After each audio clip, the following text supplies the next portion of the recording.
दोस्तों gate exam को बचे हैं लगभग 3 महीने। जिनका एग्ज़ाम 1-2 तारीख को है उनके लिए 3 महीने, जिनका एग्ज़ाम 15 तारीख को है उनके लिए बचे हैं 100 डेज़। जो बच्चे अभी IRMS ऐड होने की वजह से इंजीनियरिंग सर्विस एग्जामिनेशन की तैयारी शुरू किए हैं, या जो बच्चे अभी रिसेंटली अपनी तैयारी जो है ESE एग्ज़ाम की शुरू की हैं बट गेट एग्ज़ाम देना चाहते हैं, या जो बच्चे दोनों एग्ज़ाम के लिए तैयारी कर रहे हैं। पहले जो पैटर्न था एग्ज़ाम का, इस बार जो है वो सिर्फ इसी साल के लिए वो चेंज हुआ है ESE का, बिकॉज IRMS ऐड होने की वजह से एग्ज़ाम जो है वो पोस्टपोन हो गया। तो जो ड्यूरेशन है एग्जामिनेशन का वो इस बार थोड़ा सा डिफरेंट है।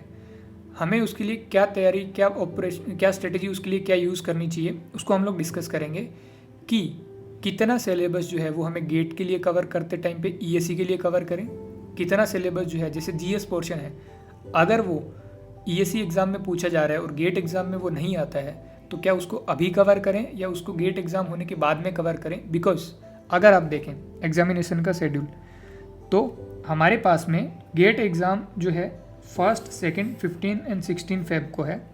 उसके बाद में 4 मंथ्स का हमारे पास टाइम है ESE के प्रीलिम्स के लिए, और फिर प्री टू मेंस के बीच में हमारे पास टाइम रहेगा 2 महीनों का।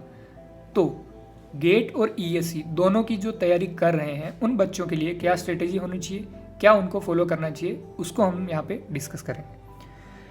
अगर हम देखें गेट का जो सिलेबस है ऑलमोस्ट काफ़ी पोर्शन उसके अंदर ESE के सिलेबस का कवर हो जाता है।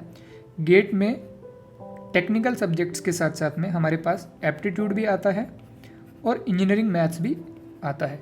ये दोनों के दोनों सब्जेक्ट्स हैं, technical plus aptitude plus English. ये जो है ये सारे के सारे ESE के सिलेबस में ऑलरेडी कवर्ड है।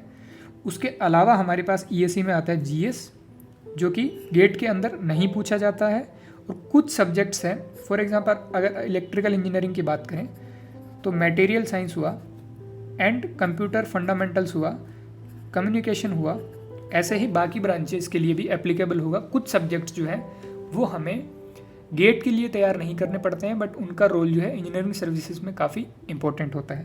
तो इनके लिए हमें क्या स्ट्रेटेजी फॉलो करनी चाहिए उसको अभी देखते हैं। सबसे पहले जो है टेक्निकल सब्जेक्ट प्लस टेक्निकल वो सब्जेक्ट जो गेट एंड ESE दोनों में पूछे जाते हैं, उन सब्जेक्ट्स को plus engineering mathematics and aptitude, ये आपके पूछे जाएंगे गेट एंड ESE दोनों में।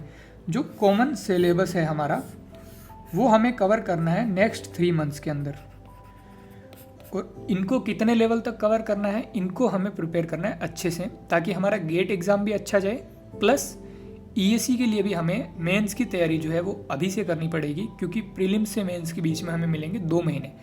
उन 2 महीनों में हम टेस्ट सीरीज़ दे पाएंगे, बहुत ज़्यादा जो है फिर से तैयारी स्क्रैच से हम लोग शुरू नहीं कर पाएंगे कि पहले जो था जैसे पिछले साल तक और नेक्स्ट ईयर से भी वही शुरू हो जाएगा।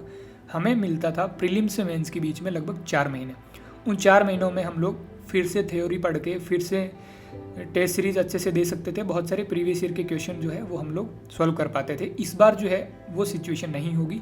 2 महीने के अंदर हम बहुत ज़्यादा मेंस के लिए तैयारी नहीं कर पाएंगे। हालांकि हम लोग टेस्ट सीरीज़ देंगे और प्रीवियस ईयर जो है वो जितना हो पाएगा उतना लगाएंगे।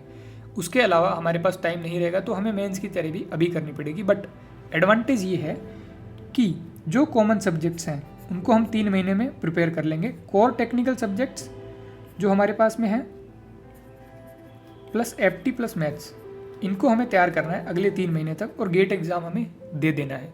इनको तैयार करने से हमारा जो ESE का प्रिपरेशन है वो भी अच्छा होगा, प्लस जो सिर्फ गेट के एग्ज़ाम में सब्जेक्ट्स पूछे जाएंगे हम उनको तैयार कर लिए तो हमारा वो पोर्शन तैयार हो जाएगा जो ऑलमोस्ट इंजीनियरिंग सर्विस एग्जामिनेशन का 60 to 70% है। उसके अलावा जो बचता है वो GS प्लस अनकॉमन सब्जेक्ट्स जो है वो आते हैं। इन सब्जेक्ट्स को हम नेक्स्ट 3 महीने में प्रिपेयर कर लेंगे। इनके लिए जो है मैंने अपने पहले वीडियो में कहा था स्टिक टू बेसिक्स। बहुत सारे बच्चे पूछते हैं कि सर हम ये सॉल्व कर लें वो सॉल्व कर लें। बहुत ज़्यादा सॉल्व करने से सिलेक्शन नहीं होता, बहुत कम सॉल्व करने से सिलेक्शन नहीं होता है, ऑप्टिमम सॉल्व करने से ही सिलेक्शन होता है। तो जो 3 महीने के अंदर हमें सब्जेक्ट्स कवर करने हैं, हमेशा बेसिक्स को याद रखना, उनके नोट्स प्लस हमें देने हैं उनके टेस्ट सीरीज़, इन दोनों को मिला के हम बनाएंगे शॉर्ट नोट्स। और सिर्फ शॉर्ट नोट्स को करेंगे रिवाइज।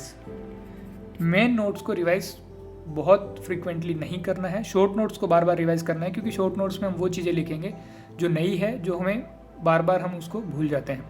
शॉर्ट नोट्स को रिवाइज करने से आपका मोस्टली सिलेबस जो है वो कवर होगा, इजीली रिवीजन होगा। शॉर्ट नोट्स के अलावा मेन नोट्स को आप तभी रेफर करेंगे जब उसके अंदर कोई प्रॉब्लम के अंदर आप फंस जाते हैं। ये बहुत ही बेसिक चीज़ें हैं। अब इन सब को करने के लिए हमें इम्पोर्टेंट है प्रीवियस ईयर। प्रीवियस ईयर लगाना बहुत ज़रूरी है। इस बार हम प्रीवियस ईयर जो है इंजीनियरिंग सर्विसेज प्री से मेंस के बीच में जब हम लोग तैयारी करते थे, तब हम ईएससी मेंस के प्रीवियस ईयर उस वक्त लगाते थे। गेट एंड ईएससी प्री की तैयारी जब हम साथ में करते थे पिछले साल तक, तब हम लोग सिर्फ गेट और ईएससी के प्रीवियस ईयर हम लोग लगाते थे। इस बार हमें क्या करना है, गेट के प्रीवियस ईयर प्लस ईएससी जो प्रीलिम्स है उसके प्रीवियस ईयर, और अगर टाइम है तो हम लोग ईएससी मेंस के भी सिर्फ इन्हीं सब्जेक्ट्स के, जो सब्जेक्ट गेट और ईएससी में कॉमन है, सिर्फ उतने सब्जेक्ट के जो ऑलमोस्ट 60% ऑफ द सिलेबस है ईएससी का, उनके हम प्रीवियस ईयर अभी ही लगाएंगे। अगर आपने प्रिपरेशन अभी शुरू करी है, जो आपका फोकस जो है ईएससी है, आप आईआरएमएस की वजह से एग्ज़ाम दे रहे हैं, तो आप ईएससी मेंस जो है वो अभी ना लगा करके उसको गेट एग्ज़ाम के बाद लगाएं। अगर आप गेट देना चाहते हैं, अगर आप सिर्फ ईएससी फोकस्ड प्रिपरेशन कर रहे हैं, तो उसके लिए ईएससी का स्ट्रेटेजी जो है वो मैं दूसरे वीडियो में बता चुका हूँ, आप उसको देख लीजिए। उसमें आपको शुरू से स्क्रैच से हर एक सब्जेक्ट को अच्छे से प्रिपेयर करना है। लेकिन अगर आप गेट देना चाहते हैं, उसके अंदर भी अच्छी रैंक चाहते हैं और ईएससी के अंदर भी अपना सिलेक्शन चाहते हैं, तब आप क्या करेंगे, गेट, ईएससी प्रीलिम्स और ईएससी मेंस उन सब्जेक्ट्स के जो कॉमन है उनको आप तैयार कर लो फरवरी में, जब तक गेट एग्ज़ाम हो नहीं जाता।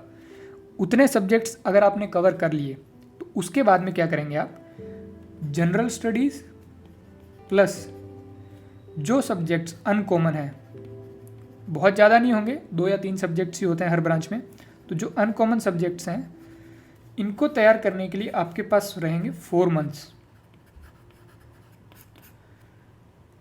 ये सिर्फ उन लोगों के लिए जो गेट की तैयारी और ईएससी की तैयारी दोनों की कर रहे हैं। अगर आप सिर्फ ईएससी की तैयारी कर रहे हैं, जनरल स्टडीज़ आप अभी से पढ़िए, कोई दिक्कत नहीं है। बट अगर आप गेट की तैयारी भी कर रहे हैं साथ में, गेट के अंदर भी अच्छी रैंक चाहते हैं और ईएससी के अंदर भी सिलेक्शन चाहते हैं, आप गेट एग्ज़ाम होने के बाद में जीएस को टच करिए, अभी उसको टच मत करिए, क्योंकि जनरल स्टडीज़ एक ऐसा सब्जेक्ट है जिसके अंदर मैं उस पर अलग से वीडियो बना चुका हूँ। 200 में से आपको उसमें 100 से ज़्यादा मार्क्स लाने के लिए जो एफर्ट लगाने हैं वो वर्थ नहीं है।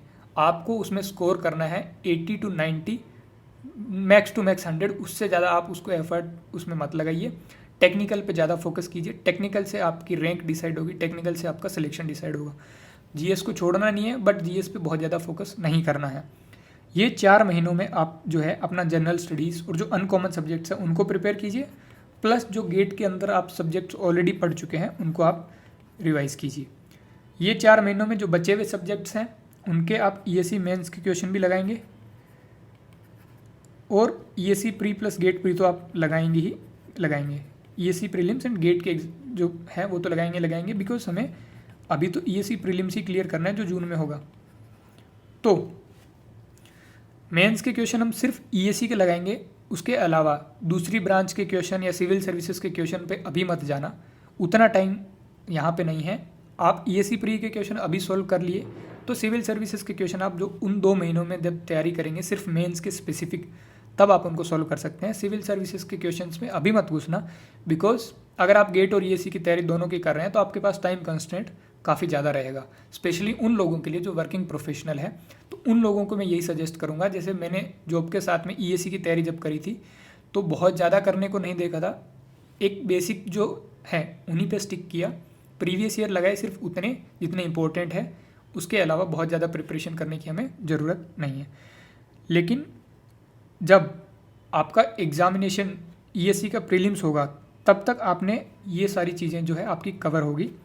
उसके बाद आप ईएससी जो है मेंस की तैयारी करेंगे, उस वक्त आपके पास टाइम है, या फिर 2 महीने के लिए आप छुट्टी लेके प्रिपेयर कर रहे हैं या फिर फुल टाइम स्टडी कर रहे हैं, तब आप सीएससी प्रीवियस ईयर भी लगाइए, अपने ईएससी प्रीवियस ईयर भी लगाइए, और टेस्ट सीरीज़ तो आप उस वक्त दे ही रहे होंगे। ये आप तब कर पाएंगे जब ईएससी प्रीलिम्स तक आप अपने सारे सब्जेक्ट्स को अच्छे से प्रिपेयर कर लेंगे। अगर आप ये सोचेंगे कि कुछ सब्जेक्ट्स जो हैं उनको मैं बाद में प्रिपेयर करूँगा, 1-2 सब्जेक्ट को छोड़ के, या फिर उनकी थ्योरी आप बाद में पढ़ेंगे, तो 2 महीने के अंदर आप थ्योरी नहीं पढ़ पाएंगे। उस वक्त आपका कंसंट्रेशन रहना चाहिए सिर्फ और सिर्फ प्रैक्टिस पे। रिटर्न की जितनी आप प्रैक्टिस कर सकते हैं उस वक्त भी करेंगे, प्लस अभी भी करेंगे, गेट एग्ज़ाम के होने तक और गेट एग्ज़ाम होने के बाद में भी। तो in short way, GATE exam जब तक आएगा वो होगा फेब में, तब तक आप जो है एक कॉमन सब्जेक्ट टेक्निकल के प्लस मैथ्स प्लस एफटी इनकी तैयारी कीजिए। मैथ्स एफटी में आपको बहुत ज़्यादा प्रैक्टिस करने की ज़रूरत नहीं है, कोई प्रीवियस ईयर जो है वो उठाइए, उनको सॉल्व कीजिए, उतना मोर देन इनफ है। कॉमन सब्जेक्ट्स जो हैं उनके आप गेट के प्रीवियस ईयर, ईएससी प्री के प्रीवियस ईयर और ईएससी मेंस के प्रीवियस ईयर लगाइए। सिर्फ कॉमन सब्जेक्ट्स के जो 60% ऑफ ईएससी सिलेबस है उनको आप प्रिपेयर कर लीजिए। जब आपका गेट एग्ज़ाम हो जाएगा, इतना आप प्रिपेयर करेंगे तो आपका गेट एग्ज़ाम में अच्छी रैंक आना निश्चित है। बेसिक्स पे स्टिक करना, अपने नोट्स बनाना, नोट्स को पढ़ना, नोट्स पढ़ने के बाद में प्रीवियस ईयर क्वेश्चन लगाना, प्रीवियस ईयर लगाने के बाद में टेस्ट देना, टेस्ट के अंदर जो मिस्टेक्स हो रही है उनको शॉर्ट नोट्स में ऐड कर लेना। ये होने के बाद में जब आप में ईएससी प्रीलिम्स फोकस करेंगे तो जो रिमेनिंग सब्जेक्ट्स हैं प्लस जनरल स्टडीज़, इसको आप तैयार कीजिए। जनरल स्टडीज़ को कैसे तैयार करेंगे इसके लिए अलग से वीडियो मैंने बना रखा है। इसके बाद में आप जब मेंस के लिए तैयारी करने जाएंगे तो जो बचे हुए क्वेश्चंस हैं, जैसे आप सिविल सर्विसेज के सॉल्व करना चाहते हैं, या उससे ज़्यादा तो करने की ज़रूरत है नहीं, उतना ही सॉल्व कीजिए। उस वक्त आप जो है फोकस जो है प्रैक्टिस पे ज़्यादा रखेंगे। इतना करने से आपका गेट एग्ज़ाम भी बहुत अच्छा जाएगा, आपका इंजीनियरिंग सर्विसेज का एग्जामिनेशन जो है वो भी आपका अच्छा जाएगा। प्रीलिम्स के अंदर जो है इंजीनियरिंग सर्विसेज क्लियर होने के बाद में मेंस के लिए आप जब तैयारी करेंगे तो मेंस के लिए आपको ज़्यादा से ज़्यादा जो है प्रैक्टिस पे फोकस करना पड़ेगा। बट गेट और ईएससी प्रीलिम्स के लिए वो दोनों एग्ज़ाम आपके रहेंगे ऑब्जेक्टिव में मैं ईएससी मेंस सिर्फ इसीलिए वो भी इस बार बोल रहा हूँ बिकॉज आपका प्री से मेंस के बीच में टाइम कम है। अगर टाइम ज़्यादा रहता तो आप ऑफकोर्स रिटर्न की तैयारी अभी नहीं करते, बाद में करते जब आपका प्रीलिम्स हो जाता। तो इस बार आप तैयारी उनकी अभी से शुरू करेंगे। गेट एग्ज़ाम के लिए जो कॉमन सब्जेक्ट्स हैं गेट और ईएससी के अंदर उनको फोकस कीजिए, सिर्फ गेट एग्ज़ाम होने तक उन्हीं की तैयारी कीजिए। जीएस को अभी टच मत करो, जीएस को गेट एग्ज़ाम होने के बाद टच करना। उन सब्जेक्ट्स को तैयार करके गेट में अच्छी रैंक लाइए, उससे आपका कॉन्फिडेंस बूस्ट होगा, आपको लगेगा कि हाँ तैयारी हमारी अच्छी चल रही है। उसके बाद में आप ईएससी प्रीलिम्स से फोकस कीजिए। ईएससी प्रीलिम्स हो जाने के बाद में ईएससी जो मेंस होगा उसकी तैयारी कीजिए। इंटरव्यू गाइडेंस वगैरह जो है वो जब आपके ESC pre ESC mains clear हो जाएंगे उस वक्त लेके आएंगे। तब तक के लिए स्टडी हार्ड, तैयारी कीजिए गेट की, ईएससी की, और अपने सपनों को पूरा कीजिए।